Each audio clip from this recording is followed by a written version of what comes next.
Welcome to pure gel. నేను మీ pure gel నుంచి ఖాజా హుసేన్ మాట్లాడుతున్నాను. ఈరోజు మనం మెయిన్ ఈ వీడియో చేయడానికి కారణం ఏమంటే మనం తాగే వాటర్ గురించి చాలామందికి అపోహలు ఉన్నాయి. అసలు మనం వాటర్ ఎందుకు తాగుతున్నాము? దప్పిక కోసం తాగుతున్నామా, ఆరోగ్యం కోసం తాగుతున్నామా? ఒక్కసారి మీరే చెక్ చేసుకోండి. మన దప్పిక కోసమే తాగే పాటైతే మనం ఏ వాటర్ అయినా తాగొచ్చు. మరి ఇన్ని రకాల వాటర్లు ఎందుకు వచ్చాయి?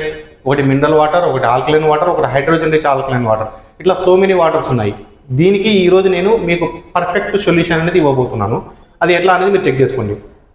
మనం వాటర్ ఓన్లీ దప్పిక కోసం కాదండి, మనం ఆరోగ్యం కోసం తాగాలి. ఆరోగ్యం, వాటర్ నుంచి ఆరోగ్యం ఎట్లా వస్తుంది అని మీకు ఒక డౌట్ రావచ్చు కదా. కరెక్టే, వాటర్ నుంచే మనకు ఆరోగ్యం వచ్చేది. మనకు ఫుడ్ వల్ల మన ఒక మెడిసిన్ మాదిరిగానే మన ఫుడ్ అనేది మనం డైలీ ఉదయం ఒక పూట, మధ్యాహ్నం ఒక పూట, రాత్రి ఒక పూట మాత్రమే తినగలుగుతాం. కానీ వాటర్ అనేది నిత్యం మన బాడీకి ప్రతిరోజు మన వెయిట్ని బట్టి, మన హైట్ని బట్టి మనం రోజు 4 నుంచి 5 లీటర్లు అనేది వాటర్ తాగుతాం. దీనికి ఎలాంటి టైం రిస్ట్రిక్షన్స్ అనేటివి ఏమీ లేవు. మనకి ఎప్పుడు బాడీ డిహైడ్రేట్ అనిపిస్తే అప్పుడు మనం వాటర్ తాగుతాం, ఎప్పుడు దప్పిక అనిపిస్తే మనం ఆ రోజు వాటర్ తాగుతాం, ఆ టైంలో వాటర్ తాగుతాం. ఈ వాటర్ తాగడం వల్ల ఏమవుతుందంటే మన సర్వ రోగాలు అనేది డిసీజ్ క్లీన్ చేసుకోవచ్చు. దీనికి మనం ఎగ్జాంపుల్ కిందకి వెళ్ళిపోతే, మనం ఒక 30 years బ్యాక్ వెళ్ళిపోతే మనం అందరం గ్రౌండ్ లెవెల్ వాటర్ తాగుతున్నాం. అది పర్ఫెక్ట్లీ ఆల్కలైన్ వాటర్. అందరం మనకు తెలియకుండానే మనం ఆల్కలైన్ వాటర్ తాగాం.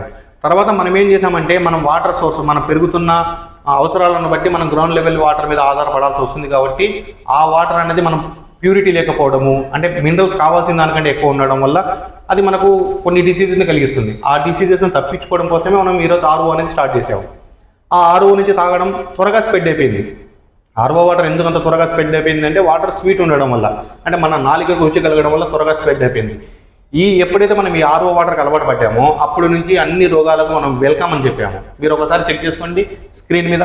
మనం ఆర్ఓ వాటర్ తాగేటప్పుడు కంపల్సరీ ఆర్ఓ వాటర్ తాగుతున్న ప్రతి ఒక్కరికి ఈ డిసీజ్ అయితే ఉంటుంది.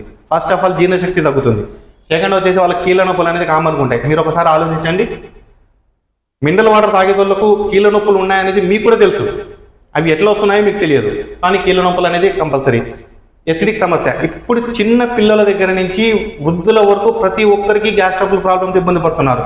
అది ఎందుకు ఇబ్బంది పడుతున్నారు అనేది కేవలం మనం ఆర్ఓ వాటర్ తాగడం వల్ల. అంటే ఆర్ఓ వాటర్ తాగడం వల్ల అంటే ఆ ఆర్ఓ వాటర్ ఏం చేస్తుందంటే వాటర్కి ఉండాల్సిన డెన్సిటీ పీహెచ్ని డౌన్ చేస్తుంది. ఆ పీహెచ్ ఎప్పుడైతే మనం 7 కంటే డౌన్ పీహెచ్ తాగామో ఈ డిసీజ్ అన్నీ వస్తాయి.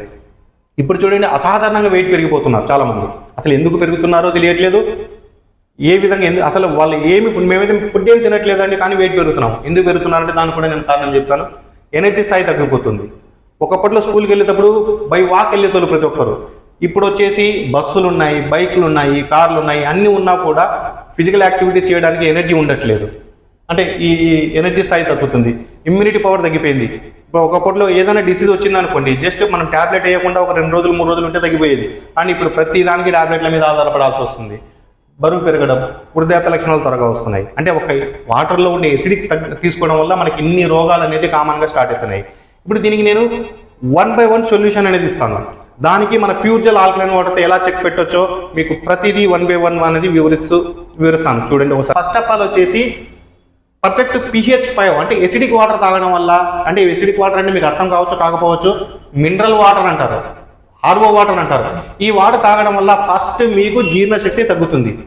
అంటే జీర్ణశక్తి ఎట్లా తగ్గుతుంది అనేది మీకు క్లారిటీగా ఎగ్జాంపుల్గా వివరిస్తాను. చూడండి, మనం తినే ఆహారము మనం నమిలేటప్పుడు నుంచి మన పొట్టలోకి, మన జీర్ణాశయంలోకి వెళ్ళేంత వరకు, మన జీర్ణాశయంలోకి వెళ్ళిన తర్వాత కూడా మనకు కొన్ని ఎసిడిక్ ఆమ్లాలు అనేది రిలీజ్ అవుతాయి. ఆ ఎసిడిక్ ఆమ్లాలు అంటే ఆ ఎసిడిక్ ఆమ్లాలు ఏం చేస్తాయంటే మనం తిన్న ఆహారాన్ని డైజెషన్ చేస్తాయి. డైజెషన్ చేయడం కోసం ఎసిడిక్ ఆమ్లాలు రిలీజ్ అవుతాయి. అంటే ఇక్కడ ఎసిడిక్ అనేటప్పటికే pH 7 కంటే డౌన్ ఉన్నవి అన్ని ఎసిడిక్ ఆమ్లాలు.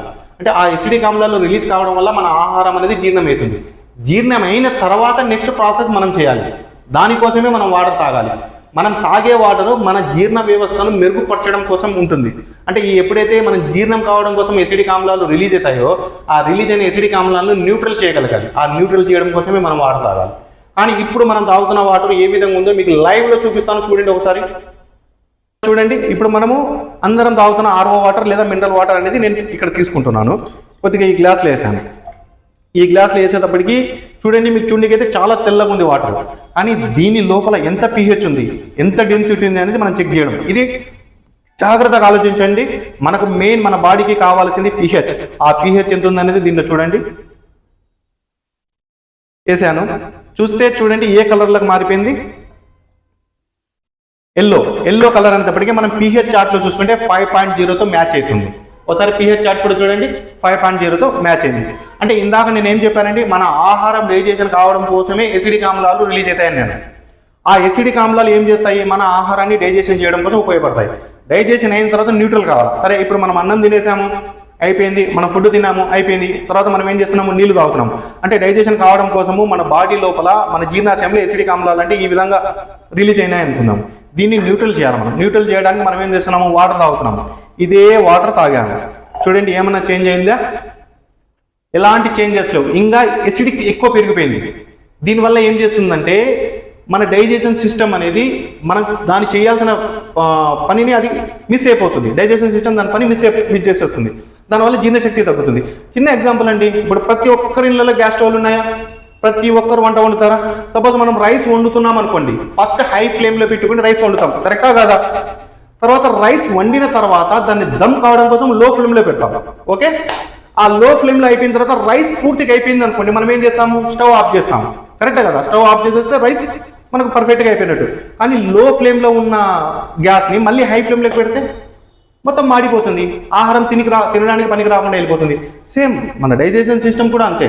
మన డైజెషన్ కావడం కోసం ఎసిడిక్ ఆమ్లాలు, ఆ ఎసిడిక్ ఆమ్లాలు రిలీజ్ అయిన తర్వాత మనకు డైజెషన్ అవుతుంది. డైజెషన్ అయిన తర్వాత దాన్ని న్యూట్రల్ చేయాలి. న్యూట్రల్ చేయాలి అంటే మనం గ్రౌండ్ లెవెల్ వాటర్ కానీ లేదా ఆల్కలైన్ వాటర్ కానీ తాగాలి. మళ్ళీ మనం ఎసిడిక్ వాటర్ తాగితే ఏం ఎక్కువైపోతుంది, డైజెషన్ సిస్టమ్ అనేది చేంజ్ అయిపోతుంది. ఇప్పుడు ఇదే చూడండి, లైవ్లో మీకు చూపిస్తాను. ఇదే ఎసిడిక్ అయింది, మన బాడీలోకి వెళ్ళిన తర్వాత ఎసిడిటీ లేదు. ఇందాక మనం ఆరో వాటర్ చూసినప్పుడు ఎలాంటి చేంజెస్ లేవు. ఇప్పుడు నేను ప్యూర్ జెల్ ఆల్కలైన్ వాటర్ వేస్తున్నా, చూడండి చేంజెస్ చేసిందా చేయలేదా? అంటే ఎసిడిటీని న్యూట్రల్ చేసేసింది. ఎప్పుడైతే మనకు ఆహారం నేను చెప్పినట్టు లో ఫ్లేమ్లో ఉన్న దాన్ని మనం ఆఫ్ చేస్తామో కంప్లీట్ అయిపోయినట్టు ప్రాసెస్. అంటే ఎసిడిక్ ఆమ్లాలను న్యూట్రల్ చేయగలిగితే మన జీర్ణశక్తి అనేది మెరుగుపడుతుంది. అంటే ఇక్కడ ఎవరికైతే జీర్ణం కావట్లేదు, ఎవరికైతే నాకు ఆకలి కావట్లేదు అన్న వాళ్ళకి ఇది చక్కటి సొల్యూషన్. మీకు ఆహారం ఆకలి కావట్లేదా, ప్యూర్ జెల్ ఆల్కలైన్ వాటర్ తాగండి. సేమ్ 4 అవర్స్లో మీకు డైజెషన్ అనేది ఇంప్రూవ్మెంట్ అవుతుంది. ఒక 2 డేస్ కంటిన్యూగా తాగారనుకోండి, మీలో మార్పులు మీరే గమనించవచ్చు. ఓకేనండి, థ్యాంక్ యూ.